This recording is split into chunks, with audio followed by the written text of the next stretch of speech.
Sistema Michoacano de Radio y Televisión presenta. Compañeras y compañeros diputados.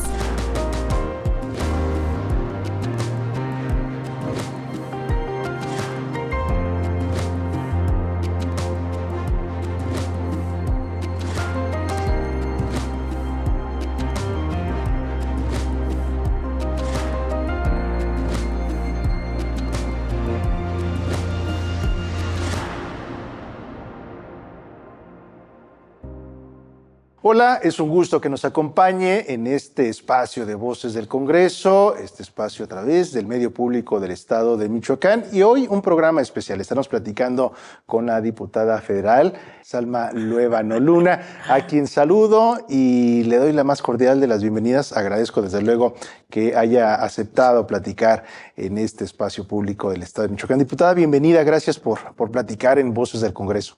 Al contrario, muchas gracias, Eri. La verdad, tenía muchas ganas de venir a Morelia, a Michoacán. Me han invitado 20,000 veces y no había podido venir y muy contenta. Lo poco que he visto en Morelia me súper encantó. La verdad, muy bonito. Y pues muchas gracias de estar aquí contigo, estar en tu espacio, en el espacio, sé que este es el espacio del pueblo. Y pues contenta. Mi nombre es Salma Luevano y como siempre lo he dicho orgullosamente, tu diputada. ¿Quién es? ¿Quién es Salma Luevano Luna? Salma, ¿quién soy? Pues soy una mujer que ha vivido desde que tengo uso de razón en esa resistencia por la lucha de la dignificación de los derechos humanos. Esa lucha, ese reconocimiento a mi identidad, esa lucha a esa dignidad a mi persona. Sabemos que vivimos en un país muy machista, y triste decir esto que voy a decir, somos el segundo país a nivel internacional en crímenes de odio. Ahí te podrás dar cuenta en qué situación estamos en la discriminación hacia nuestra población y en especial a nosotras como mujeres trans. Hay un tema que he estado señalando y seguiré señalando hasta que la dignidad se haga costumbre, que son los discursos de odio.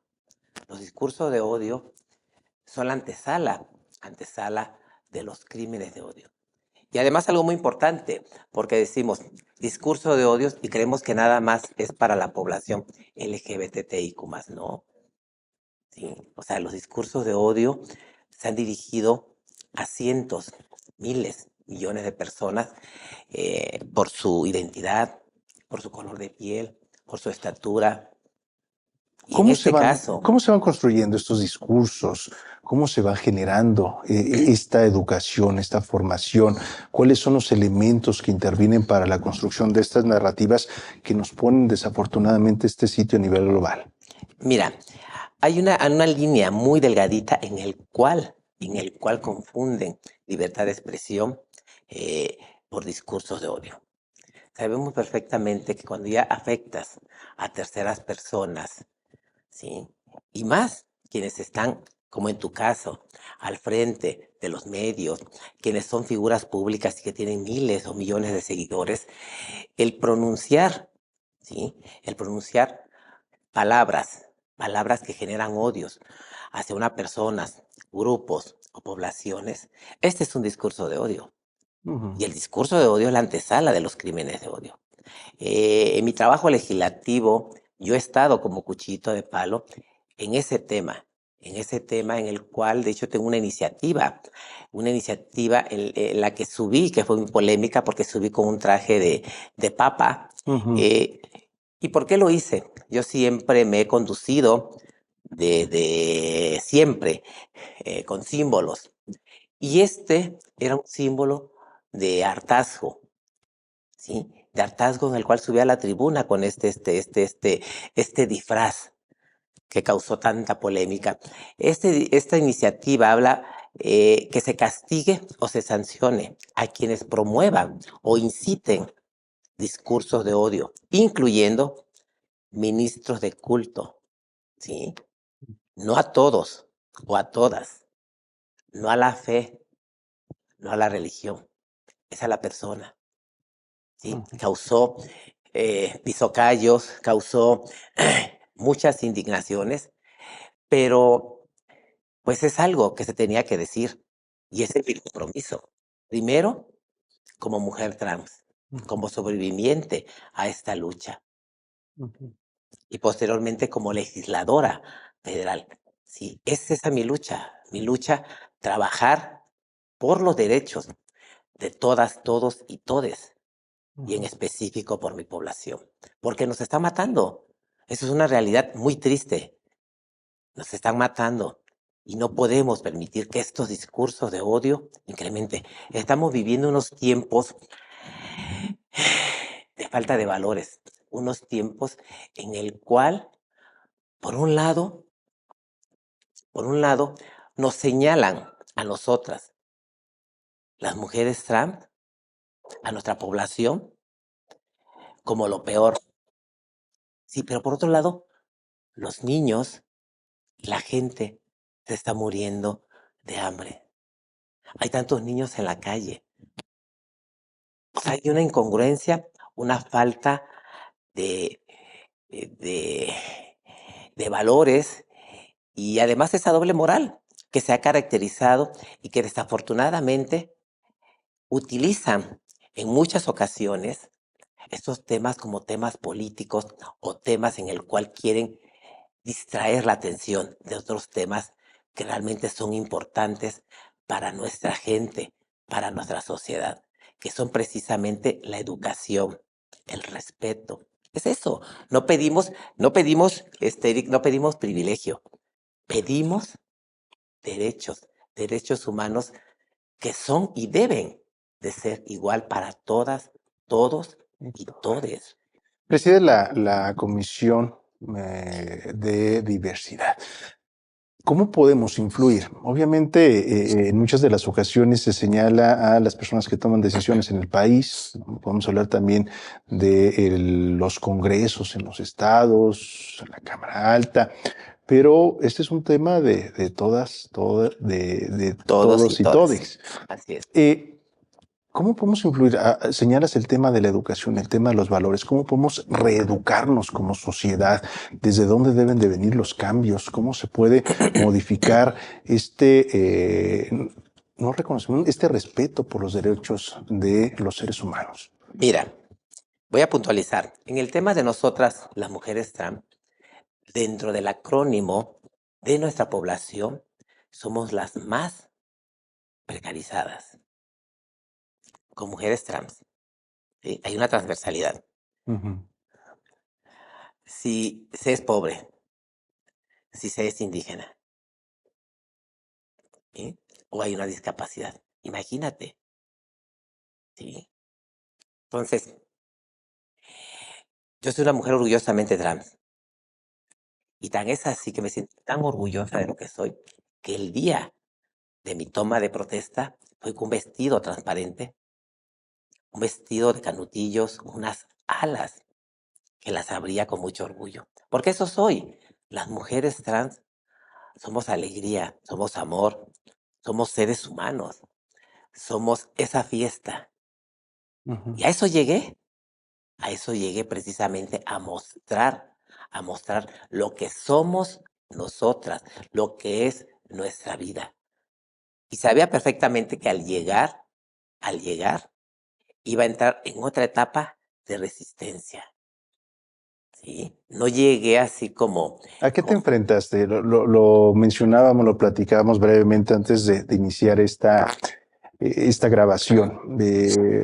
Yo decía una vida de lucha, una vida de desafíos, ¿no? Además, en una sociedad, en un país donde el tema de la discriminación desafortunadamente está ahí.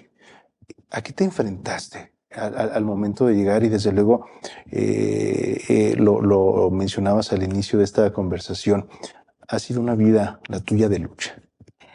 Yo desde que tengo uso de razón he luchado contra el corriente. ¿Sí? He luchado contra esa resistencia, he luchado contra esa ignorancia, he luchado contra esos fantasmas, esos estigmas, esa discriminación, esa transfobia. No ha sido fácil, ¿sí?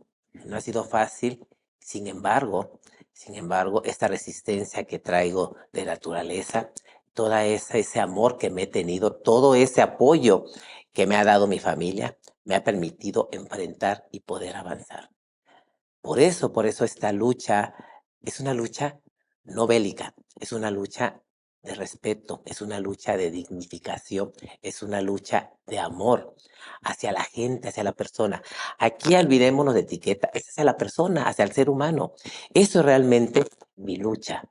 Por eso luché, porque además yo llegué por las acciones afirmativas, cuotas arcoíris, cual me llena de orgullo decir que soy la madre de las cuotas arcoíris porque soy la promovente y precursora. En México y América Latina, ¿no? Así es, así en México y América Latina, marcando ese gran precedente. Y de igual manera lo repliqué en los estados, trabajamos con mi equipo el Machote, les dimos el acompañamiento y hoy en día tenemos diputadas, tenemos regidoras trans y pues es parte de esa lucha que he llevado por siempre y ese empuje ante esa resistencia. Bien, pues bueno, llego a este espacio precisamente por mi trabajo, por esa lucha de estas acciones afirmativas que se lograron. Y pues mi compromiso es precisamente dignificar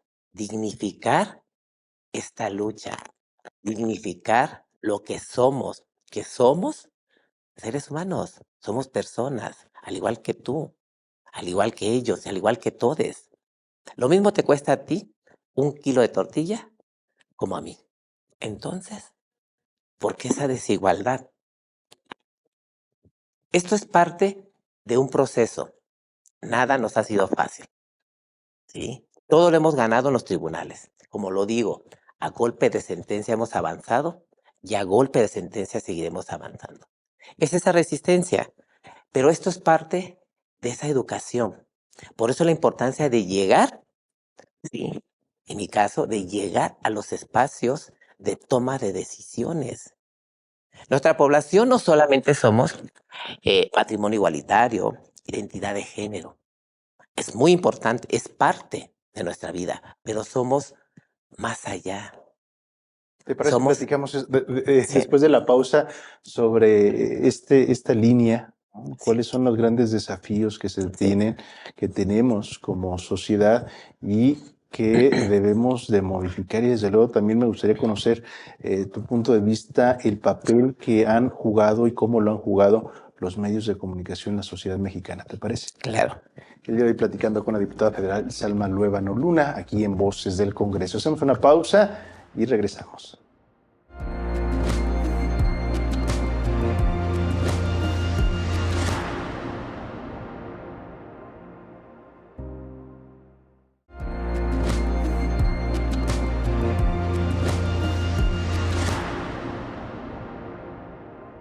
Gracias por continuar aquí en Voces del Congreso, el día de hoy en esta emisión especial platicando con la diputada Salma Luébano Luna, diputada federal. Antes de irnos a la pausa mencionabas no solamente que si bien es importante el avance, el caminar en el renglón de matrimonios igualitarios, el tema de identidad, se debe de ir más allá. Sí, así es. Antes de continuar en este tema legislativo en el cual lo voy a abordar, me preguntaste quién es Salma Luébano. Sí, iniciamos sí. Con eso. Bueno, continuemos. Me gusta de repente empezar con eso, en la parte intermedia o al final. En este caso, ahorita lo voy a abordar. Mira, desde chica he sido muy inquieta. Desde chica mostré ese carácter que me ha caracterizado y me ha definido hacia dónde voy, qué quiero y quién soy. Y también te comenté que no ha sido nada fácil. Mis padres se separaron cuando yo tenía 8 o 9 años. ¿Nace en Veracruz? En Minatitlán, Veracruz. Minatitlán, Veracruz. Sí, en Minatitlán, Veracruz. Y tengo muy bonitos recuerdos de mi infancia. A mí me tocó en aquellos ayeres, y te lo digo así estoy así haciendo ese repaso. Yo jugaba a la tray en los árboles como changuita. Era algo muy bonito, Minatitlán está rodeado de ríos, está rodeado de cascadas, de arroyos. Y jugábamos jugaba yo entre los ríos, entre las cascadas. Tenía yo una vecina que era comadre o fue comadre o muy amiga, muy allegada a la familia, a 2 casas de la casa de mis padres. Y nos daba en aquellos talleres, creo que era 1 centavo por cada pececito que le lleváramos. Ella tenía 2 estanques, pero ella lo hacía por tener niños, ella no tenía hijos. Ujú. Ella lo hacía por tener niños en su casa y nos daba dulces y nos daba dinero por llevarle peces. Ya tenía retacado esos estanques de peces, pero ahí íbamos a esos arroyos, por esos pececitos para llevárselos a A esta la vecina, a esta vecina. señora que yo en lo personal la quise mucho. Ya falleció la señora. Y bien, mis juegos eran precisamente en los árboles, en estos ríos, en esta vegetación tan Un hermosa que contacto con la tiene. naturaleza. Sí, sí, las aves, todo esto. La verdad, tuve una infancia muy bonita en ese sentido de la naturaleza. Y bien, mis padres se separan cuando yo tenía como 9 años. A mí me afectó muchísimo, muchísimo. Y además yo estaba en esa parte, en esa etapa de mi vida que yo no sabía quién era. Yo sabía que era diferente y que ¿Por qué lo no sabías? comprendía, porque en aquellos ayeres, hace más de 30 años, pues si hoy hay desinformación, no hay esta información como debe de ser, en gran parte porque no todo mundo tiene internet, porque no todo mundo sabe que existen estas asociaciones, estas colectivas que dan ese acompañamiento, que dan esa información, que dan toda esa asesoría hacia nuestras poblaciones. Entonces, imagínate, en aquellos ayeres cuando yo desconocía que hubiera una organización que me pudiera orientar, que me pudiera dar esta información. Y bueno, y además, pues mi madre, una mujer de rancho, una mujer muy trabajadora, una mujer echada para adelante. Pero antes de llegar a estos 9 años, yo desde chica, lloraba mucho. Lloraba mucho porque siempre fui muy femenina. Y esto ocasionaba que me hicieran bullying, todo ese acoso, todo ese hostigamiento, el tirarme piedras, el corretearme por la calle, por ser diferente, por mostrar esa identidad, esa niña que yo ya llevaba dentro. Y cuando me mandaban a la tienda o cuando salía yo de la escuela, yo corría como loca, iba caminando muy nerviosa en la calle para llegar a la casa y refugiarme un castillo que yo hice, un castillo que era debajo de la cama. Yo me la pasaba llorando, con este miedo, con esta ansiedad, con este temor de no entender, no comprender. Mi madre, una mujer muy guerrera, una mujer que tampoco entendía qué estaba pasando, pero que me veía sufrir, se acercaba a mí y me abrazaba. Yo me soltaba llorando y entre las dos fuimos construyendo esta narrativa, esta parte de amor. Siempre menciono el amor porque el amor me ha permitido ir reconstruyendo e ir construyendo esta narrativa y esto nos permitió y me permitió a mí precisamente poder o tratar en ese entonces de entender que, pues que era una niña que necesitaba que la entendieran, que necesitaba que la quisieran.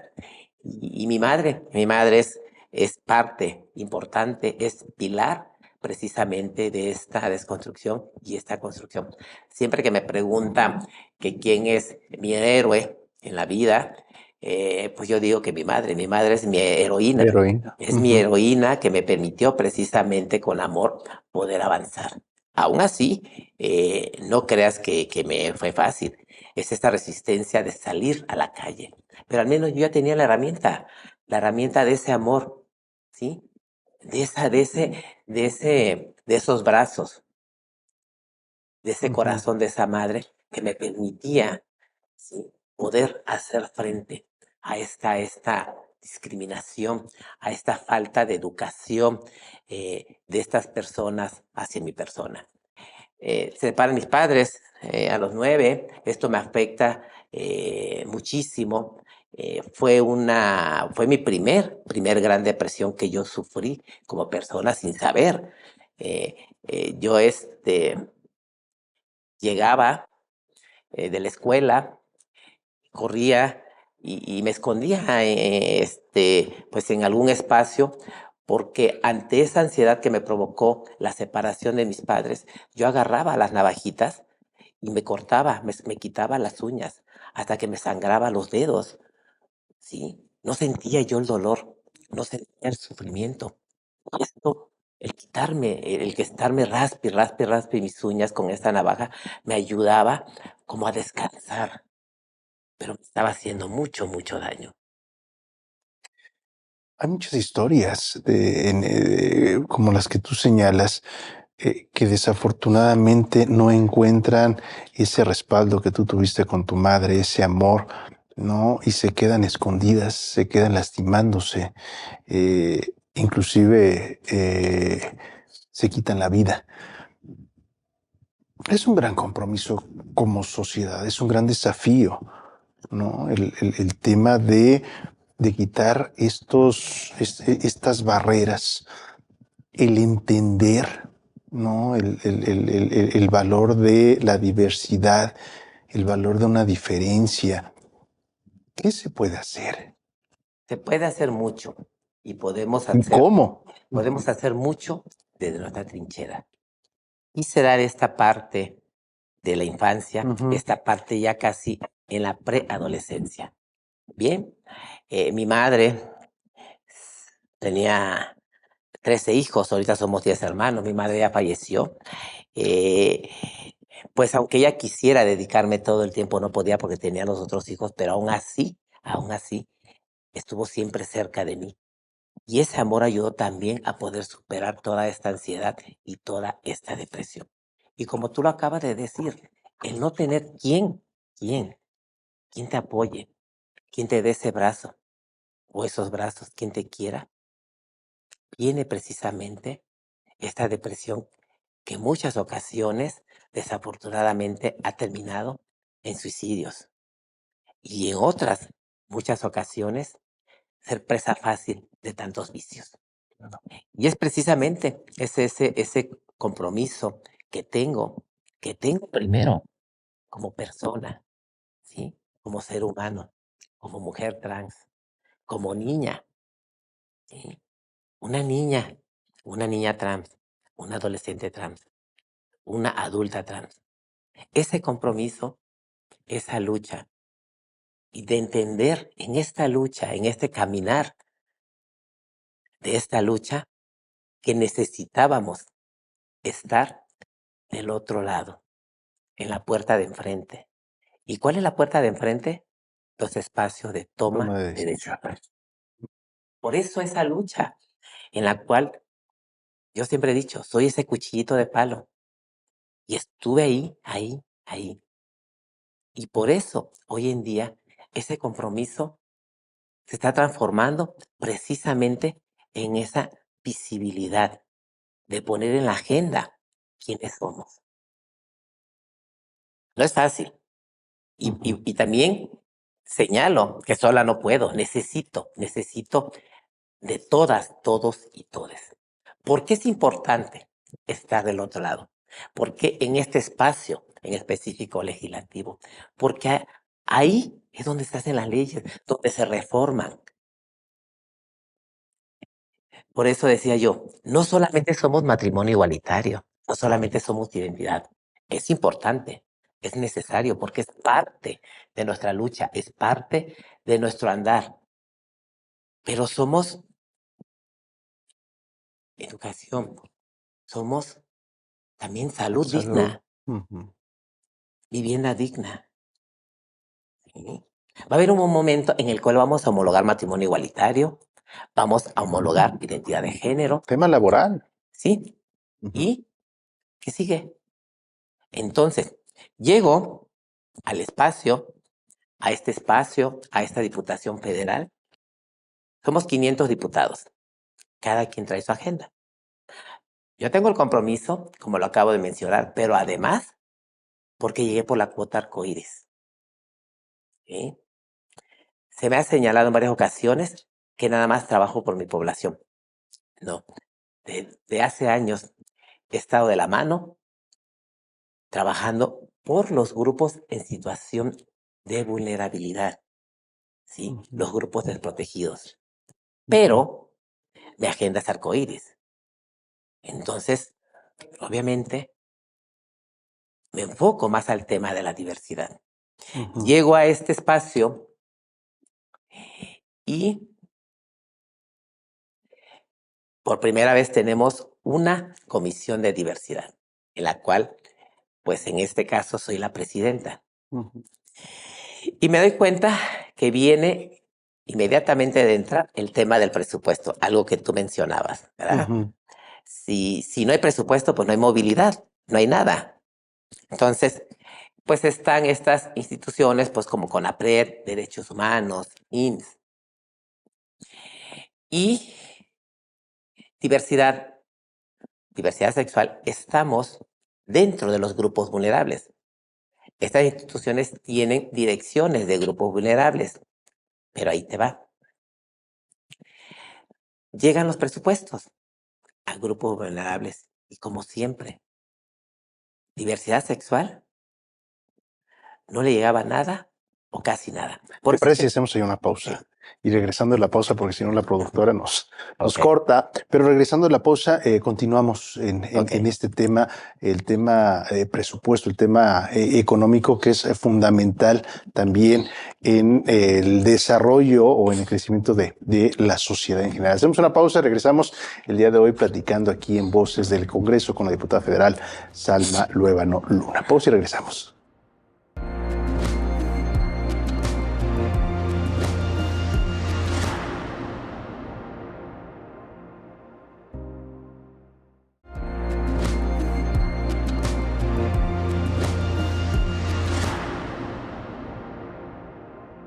Gracias por continuar con nosotros en Voces del Congreso. Diputada, la importancia que tiene el presupuesto ahora en este lado, ¿no? Las personas que toman decisiones es fundamental para que caminen las instituciones.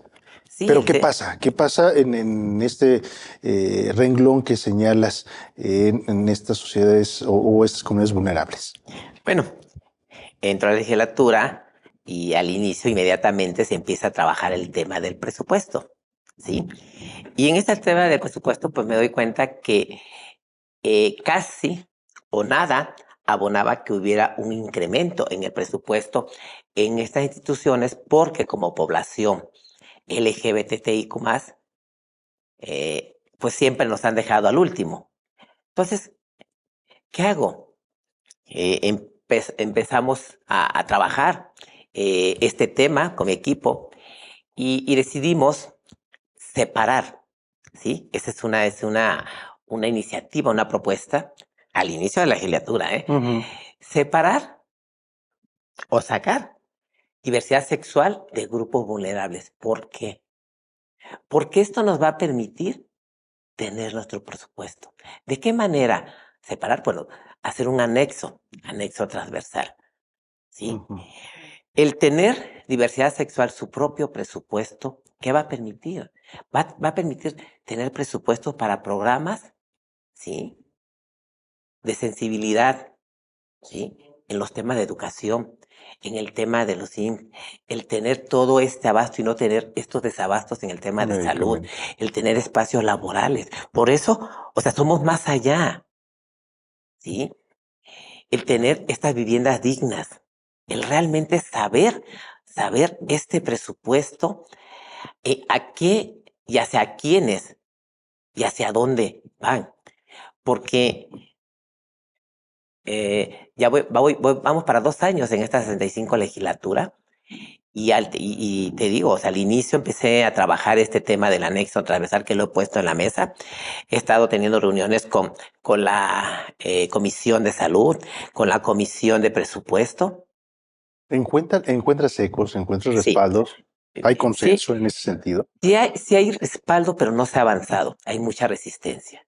Está en la Y te- congeladora. sí, está en la congeladora, no hemos podido avanzar. A eso es lo que voy. Ya voy para 2 años y no hemos podido avanzar en el tema del anexo transversal. El anexo transversal que nos va a permitir a nuestra población de la diversidad sexual tener nuestro propio recurso para precisamente tener todos estos programas de dignificación hacia nuestra población. ¿Qué lo está deteniendo? Pues la resistencia a, a- a ese miedo, a ese temor que ha provocado y que sigue aún provocando la diversidad sexual. Mira, eh, la comisión que presido se llama Comisión de la Diversidad. Ujú. ¿No? De ahí vamos a partir.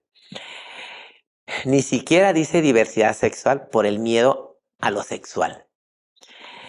Estoy como mujer trans, diputada federal, diputrans, en una comisión de la diversidad, por lo tanto debe ser diversidad sexual. Ujú. Y está nada más con el nombre y falta el apellido. ¿Sí? Ujú. Diversidad puede ser diversidad de corbatas, diversidad de audios, diversidad de pulseras, diversidad de zapatos. Ujú. No puede ser diversidad nada más. Se le tiene que poner el apellido a la comisión. Para que exista. Claro, porque el Ujú. tener ahora sí el apellido de la comisión, ¿en qué permite a nuestra población, en qué permite a Salma poder trabajar, apuntalar estos andamiajes jurídicos que vayan de la mano precisamente con este anexo transversal que permita separar diversidad sexual de grupos vulnerables y posteriormente poder tener nuestro propio presupuesto? Por eso es importante que lleguemos a los espacios de toma de decisiones todas las poblaciones, porque nadie mejor que nosotros y nosotras sabemos nuestras necesidades. Por años ha estado ahí, por años han pasado estos presupuestos, por años han habido estos incrementos.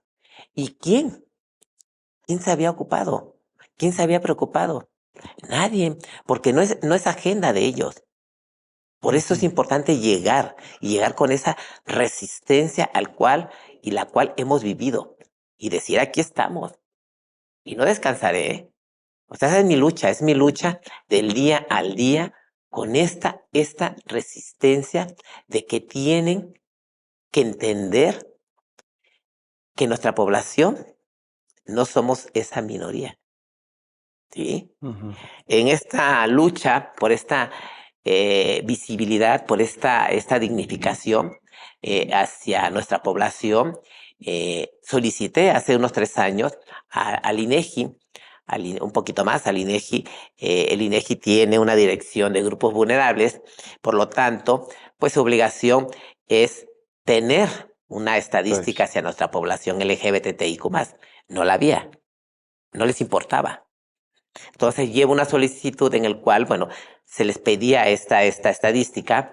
Viene la pandemia, dije, bueno, ok, entiendo, no puedo exigir. Llegamos a un semáforo verde en el cual sí se podía trabajar y pues no hacían caso, no me atendían, tuve que hacer una clausura simbólica.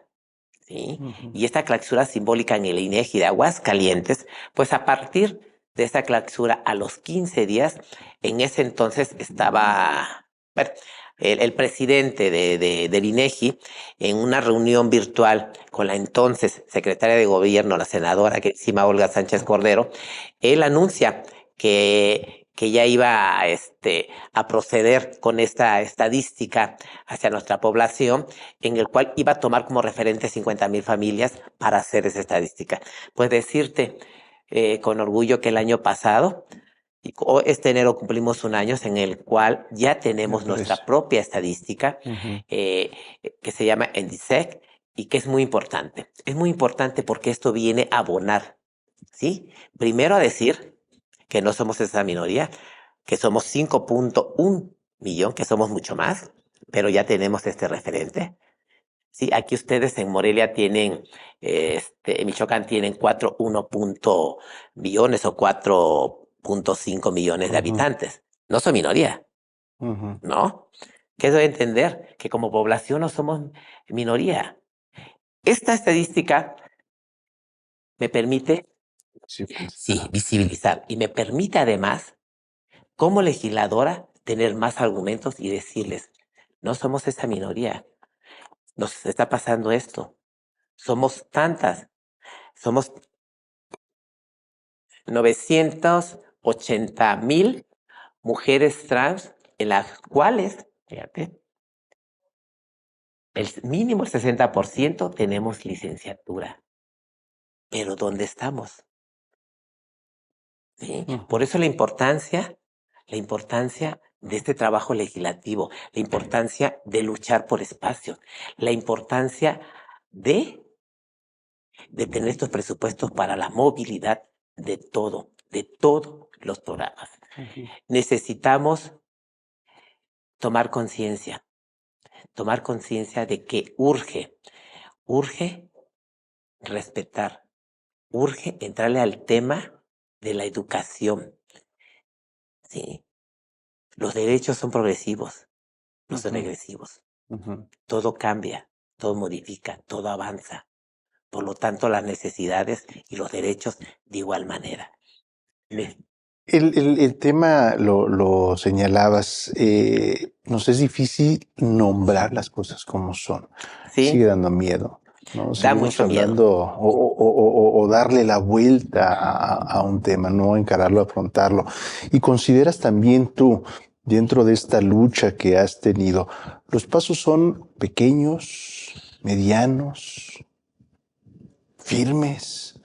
En este tema, platicas, has recorrido gran parte de nuestro país, has también comparado, tenido la oportunidad de adentrarte a otras sociedades en el mundo, en otros países.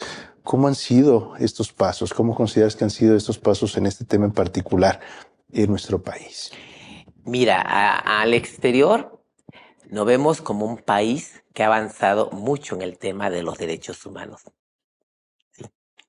Ellos creen eso, pero realmente no, porque ha quedado ahí en letras. ¿Sí? En la aplicación no ha sido de igual manera. Aquí es el tema dentro de toda esta lucha es la educación y el respeto. Yo pongo como ejemplo el llegar a este espacio. ¿Sí? Es un paso gigante. ¿Sí? Pero también en el caso de nosotras, como lo acabo de comentar, somos el 60% mínimo con licenciatura las mujeres trans. ¿Dónde están? No nos dan las oportunidades, por lo tanto, nos han obligado en muchas ocasiones a ejercer el trabajo sexual, el cual yo también lo ejercí en su momento para poder avanzar. ¿Sí? El estar hoy en día en este espacio de toma de decisiones permite ese gran paso, esa gran visibilidad. Y como tema de educación, el que estemos las mujeres trans en todos los espacios privados, públicos, ¿qué permite?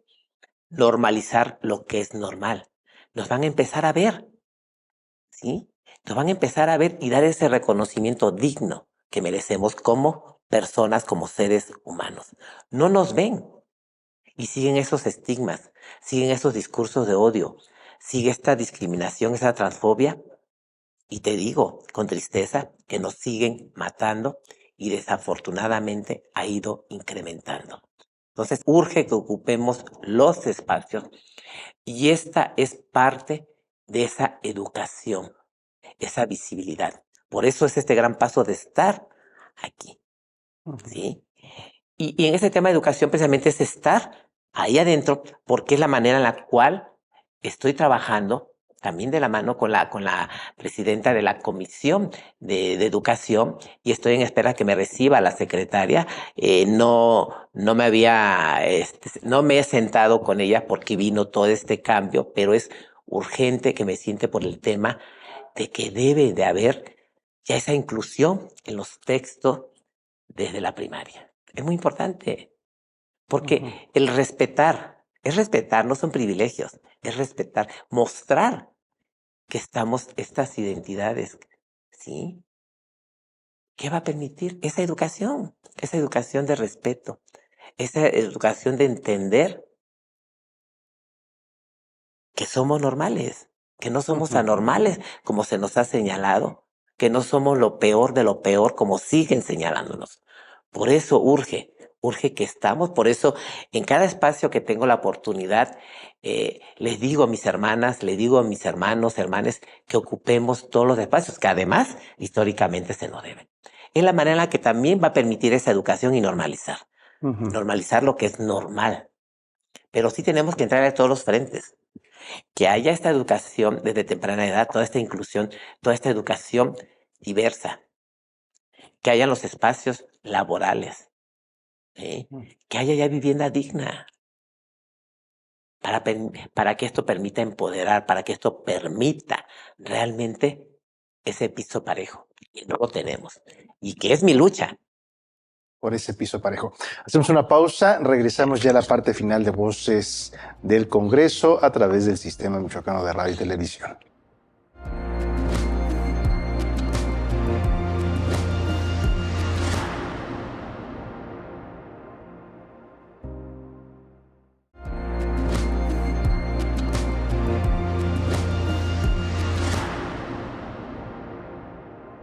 Gracias por continuar con nosotros en Voces del Congreso, en esta emisión especial platicando con la diputada Salma Luébano Luna. Diputrans. Eso, Diputrans, ¿no? Nombre y apellido. Sí. Diputrans. ¿Te parece, Diputrans, si vamos y escuchamos, vemos lo que la producción recogió de parte de la sociedad, algunas voces sobre el tema y que nos compartas tu reflexión? Claro que sí, con mucho gusto. Adelante. Nos puedan garantizar nuestros derechos de educación, de identidad de género, de personas no binarias, también nuestros derechos político-electorales. Creo que una de las cosas más apremiantes o importantes para la comunidad LGBT es el reconocimiento de los derechos humanos. Entre ellos pues entran los derechos civiles, políticos y económicos. Una de las prioridades para poder alcanzar estos objetivos es el matrimonio igualitario, entre ellos el reconocimiento de las parejas del mismo sexo y todos los derechos que conllevaría este reconocimiento. Y creo que un tema importante que sigue atorado dentro del Congreso de la Unión es la prohibición de las terapias de conversión. Hoy tenemos bastantes estados que ya prohíben este tipo de prácticas, pero hay muchos más en los cuales siguen siendo legales. Entonces necesitamos la prohibición de las terapias de conversión porque no hay nada que curar. Necesitamos un poco más de apoyo para la parte de las personas que están aceptando esta parte de su ser, que es establecer una identidad de género. Porque muchas veces, digo, en lo personal sí me costó trabajo que nos aceptemos tal cual somos. También nos hace falta el grupo de apoyo o un apoyo para las personas que tienen esta transición mental, pero no para las personas de la comunidad, sino para las personas que conviven, familiares, amigos, cualquier conocido. ¿Qué opinión te merece lo que escuchaste sentir, ¿no? la reflexión y las opiniones de un segmento de la población? Pues es un sentir que lo he sentido y lo sigo sintiendo. Por eso la gran importancia desde lo legislativo que tengamos nuestro propio presupuesto como diversidad sexual. Porque de esa manera habría, ahora sí, sin ningún pretexto, esos programas, ¿sí? Esas campañas, ¿sí? El terminar con esos desabastos, el tener esas viviendas dignas, el tener esos espacios laborales. Por eso es importante estar de este lado, en esa puerta de enfrente. Sí. Te preguntaba hace unos bloques anteriores el tema de los medios de comunicación. Que se han modificado, ¿no? El tema de lo digital, el tema de redes sociales. ¿Qué encontramos aquí? ¿Qué puede sumar? ¿Cómo están sumando? O quizá están restando a encontrar estos respetos por los derechos, esta diversidad.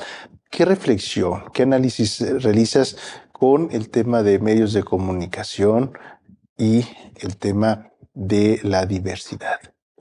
Mira, los medios de comunicación siempre han sido muy importantes, ¿sí? Permite esa visibilidad para bien o para mal. Hay una gran lucha de, de estos espacios, pero también hay mucho odio, ¿sí? Hay mucha discriminación y no podemos permitirlo. En este trabajo, en esta lucha, en este compromiso que tengo, y tengo un compromiso, como lo he estado mencionando, como mujer trans, como legisladora, y un compromiso a mis antecesores y antecesoras, que esa lucha que han dado y que dieron en las calles, en las cuales muchas y muchos murieron, ¿sí? Que llenaron calles de sangre y que seguimos llenando calles de sangre. Mi compromiso hoy en día y que me permite estar gracias a estas personas es precisamente luchar por esa dignificación, señalar, levantar la mano, alzar la voz y no permitir estos discursos de odio en ningún medio. Y en esta lucha he denunciado, he avanzado. Ahí está el caso de Cuadri, un compañero diputado federal en la legislatura, en el cual se atrevió, ¿sí?, a señalarme como varón, sin respetar identidad. No se lo iba a permitir. Y afortunadamente logramos que hubiera una sanción y el no permitirle en 2 años, 9 meses que no aparezca ninguna boleta electoral. Y de igual manera a este señor presidente por el Frente de la Familia, igual también ante esta denuncia que levanté, también ya tiene su sanción. Es lo que dice y habla esta iniciativa que ha causado tanta polémica, el que se castigue, se sancione a quien promueva, incite. Estas personas tienen miles y miles de seguidores que les replican ese odio que nos está matando y que no podemos permitir. Hay que levantar la voz, hay que denunciar. Es una parte muy importante también de nuestra población. No podemos quedarnos calladas. No podemos quedarnos callados ni callades. Es la manera de poder avanzar. Y en los medios de comunicación será hoy en día muy fácil toda esta desinformación, todo este odio.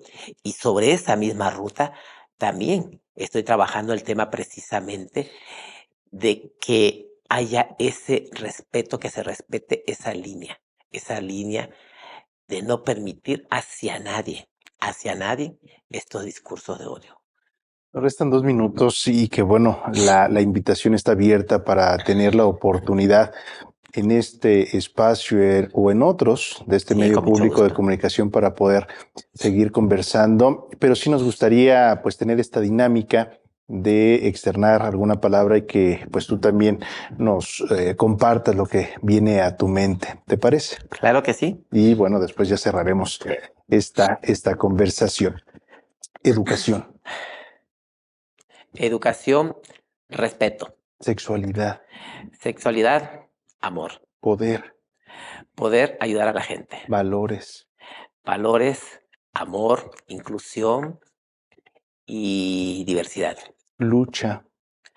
Hacia el amor, hacia la dignidad y hacia las identidades.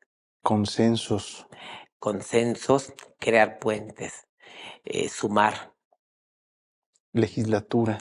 Legislatura, el espacio en el cual hay que incidir por esa lucha de los valores y dignificación hacia todas las personas. Sueños. Sueños, mi lucha es hasta que la dignidad se haga costumbre. México. México, un país que lo tiene todo y que no hemos sabido aprovecharlo. Salma, yo te agradezco mucho el que hayas conversado en este espacio. Algo que quisieras compartir en Voces del Congreso, y lo repito, la invitación está siempre abierta para utilizar este espacio público, ¿no? Este espacio del pueblo. ¿Algo más? Pues que mi lucha, mi compromiso y mi amor es hacia mi persona, hacia mi gente, hacia la sociedad, hacia todos los grupos y sectores, y decir que no descansaré y no pararé, no hasta el último día de mi legislatura, sino hasta el último día de mi vida, esta lucha hasta que la dignidad se haga costumbre. Salma Luébano Luna, el día de hoy en Voces del Congreso. A nombre de toda la producción le agradezco el favor de su atención. Nos vemos y nos escuchamos en una próxima emisión. Mi nombre es Eric Serpa. Pásela bien. Compañeras y compañeros diputados.